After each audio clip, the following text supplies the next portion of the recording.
says, listen, he says, in 1954, this is Lee Atwater, not me, in case somebody wants to quote. He says, you start out in 1954 by saying nigger, nigger, nigger. But by 1968, you can't say nigger, because that'll hurt you in politics. It'll backfire. So instead, you say stuff like forced busing, states' rights, and all that stuff. He says, you're getting kind of abstract now. You're talking about cutting taxes. And all these things you're talking about are totally economic, but the byproduct of them is that blacks get hurt worse than whites, and you're able to draw a wedge between blacks and whites and thereby disable the only kind of politics that can change the nation, and that's fusion. The target of the Southern strategy was the old Southern states, and it worked. And Ronald Reagan in 1980 played it to the T. He completed the ending of the Second Reconstruction when he went to Philadelphia, Mississippi, announced his presidential campaign, and used every code word of the white Southern strategy and won by a landslide, even though his policies hurt poor whites as much as they hurt black people. Second Reconstruction. Now, I, along with others, some historians, believe we're in the middle of a third Reconstruction, or at least the possibility. Because you have something strange happen.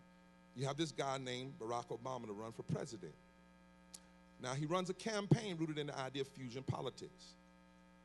But I don't want to talk about him. I want to talk about the electorate that produced him. That's the analysis. Because that electorate in the South was one of fusion politics. North Carolina, South Carolina, Texas, Mississippi, Georgia, Florida, and Virginia, if you look at the demographics now, the number of African Americans and minorities in these southern states, if you can get a strong group of whites to vote their future and not their fears, the old solid South is torn apart.